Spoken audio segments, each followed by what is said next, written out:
Shalom Bapak Ibu Saudara yang kasih dalam Tuhan Yesus Kristus. Selamat datang di Sabda bagi Anda bersama saya Pastor Marcel Kanon.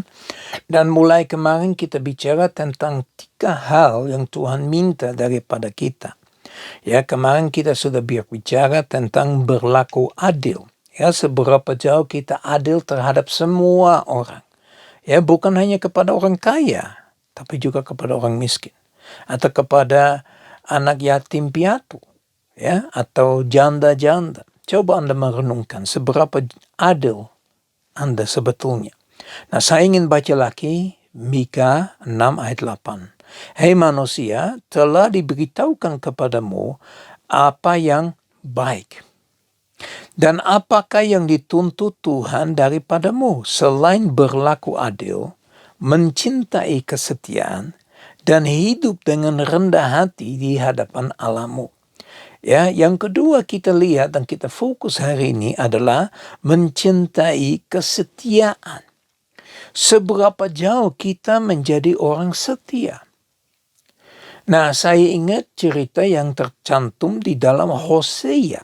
Ya, di dalam kitab Hosea ada satu cerita yang cukup aneh bagi saya. Ya, mungkin Anda juga pernah baca dan merasakan kok aneh cerita ini ya. Di mana Hosea disuruh menikah dengan perempuan sundal. Apakah Anda mau menikah dengan perempuan sundal? Kenapa Hosea suruh menikah dengan seorang wanita sundal?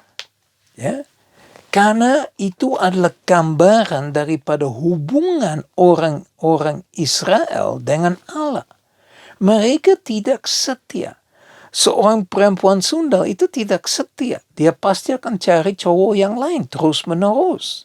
Ini bicara tentang ketidaksetiaan. Ya, mereka memiliki banyak pria-pria yang lain. Nah, apa yang terjadi? Bangsa Israel tidak setia dengan Allah. Allah Abraham, Ishak dan Yakub. Bagaimana mereka memiliki banyak Allah-Allah yang lain. Ya. Nah, bagaimana hari-hari ini? Banyak orang ya percaya Yesus, tapi bukan hanya Yesus yang dipercayai. Masih ada Tuhan yang lain. Ya, dan kita lihat bahwa hari-hari ini sama dengan zamannya Hosea. Ya, di mana banyak orang Kristen mengaku Kristen, tetapi mereka sebetulnya tidak setia kepada Yesus Kristus. Tidak menjadi pengikutnya sepenuhnya di dalam Yesus Kristus. Mereka masih memiliki banyak Tuhan-Tuhan yang lainnya. Seberapa jauh kita memiliki Tuhan yang lain? Hobi bisa jadi Tuhan. Bisa memimpin kehidupan kita. Kenikmatan, pekerjaan, keluarga, uang, harta benda, dan sebagainya. Apapun yang lebih penting daripada cinta kasih kita, kesetiaan kita kepada Yesus Kristus adalah Tuhan dalam kehidupan kita dan kita menyembah itu. Idola. Ya, coba. Ada berapa banyak orang memiliki idola? Saya dulu memiliki idola banyak, terutama di bidang sepak bola, karena itulah hobi saya dan hobi itu menjadi Tuhan saya. Begitu saya bertobat, saya meninggalkan itu semua dan benar-benar Tuhan Yesus menjadi idola saya, menjadi terutama dalam hidup saya.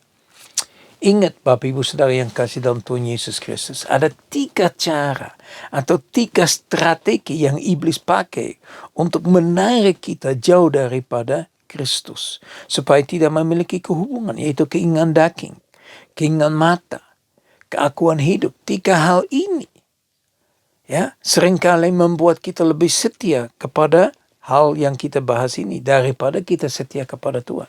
Ketika hal ini membuat kita untuk tidak setia kepada Tuhan. Coba kita merenungkan, kalau Kristus turun hari ini, dan kalau Kristus ada di antara kita, dan dia menilai kesetiaan kita terhadap dia, apakah kita akan diterima? Pertanyaan yang luar biasa ya. Tapi ini harus kita merenungkan. Apakah kita setia dengan perkara-perkara yang kecil yang Tuhan percayakan kepada kita? Apakah kita setia dengan tubuh kita? Ini tubuhnya adalah pinjaman. Excuse me. Apakah kita setia? Kita jaga dengan baik-baik. Ya, saya bersyukur kepada Tuhan. Saya dalam beberapa minggu ini saya timbang bahwa timbang saya sudah di bawah 100. Ya, kenapa? Karena saya mulai sadar tubuh ini saya jaga. Saya setia dengan tubuh ini yang Tuhan berikan kepada saya. Apakah kita sungguh-sungguh mencintai kesetiaan? Coba Anda renungkan dalam kehidupan Anda. Seringkali kita kutip firman Tuhan yang berkata begini. Jika kita tidak setia, dia tetap setia karena dia tidak dapat menyangkal dirinya. Dan kita anggap ini menjadi satu kepercayaan luar biasa. Kita berkata nggak apa-apa, kita nggak setia. Tuhan tetap setia. Haleluya, Tuhan tetap setia. Saya nggak setia nggak masalah, Tuhan tetap setia. Saudara yang kekasih dalam Tuhan Yesus Kristus, bahaya sekali. Kalau kita ambil satu doktrin atau satu pengajaran berdasarkan cuma satu ayat saja. Kita membutuhkan seluruh firman Tuhan dari Kejadian sampai Wahyu. Ya, yang tadi saya baca itu 2 Timotius 2 ayat 13.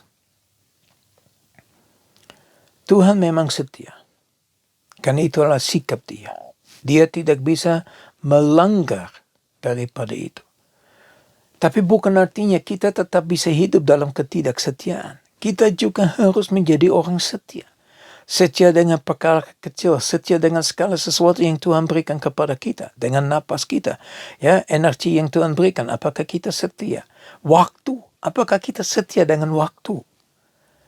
Ya, saya ingin kita mengakhiri dengan baca Wahyu 17 ayat 14. Di situ dikatakan begini. Mereka akan berperang melawan anak domba. Itu musuhnya anak domba. Akan berperang dengan anak domba. Tetapi anak domba akan mengalahkan mereka karena ia adalah Tuhan di atas segala Tuhan dan Raja di atas segala Raja. Mereka bersama-sama dengan dia juga akan menang. Yaitu mereka yang terpanggil dan yang dipilih dan yang setia. Bapak Ibu Saudara yang kasih dalam Tuhan Yesus Kristus. Kira-kira setia itu penting enggak? Kalau kita lihat di dalam firman Tuhan, di akhir zaman, orang yang bukan hanya dipanggil, dipilih, tetapi justru yang setia akan bersama dengan Tuhan. Akan berada bersama-sama dengan Tuhan. Seberapa jauh Anda setia pada hari ini dalam hubungan Anda dengan Tuhan, dalam pendekatan Anda dengan Tuhan. Mari Bapak Ibu Saudara yang kekasih dalam Tuhan Yesus Kristus. Mari kita belajar untuk mencintai kesetiaan. Ya, mari kita berdoa. Bapa kami di surga, kami bersyukur dan muliakan Engkau Tuhan. Terima kasih untuk firman yang kami boleh dengar pada hari ini Tuhan. Dan kami berdoa Bapa supaya firman itu akan tertanam di dalam hati kami. Akan berakar, bertumbuh, berbuah untuk kemuliaan nama-Mu saja Bapa. Bapa, kami ingin untuk lebih lagi menjadi orang yang setia. Walaupun firman Tuhan berkata, mereka tidak setia, Engkau tetap setia. Tapi kita disadarkan di dalam Wahyu dengan jelas bahwa orang yang dipanggil, yang dipilih, dan lebih lagi yang setia akan ada bersama dengan anak domba. Untuk itu Bapa, ujilah hidup kita.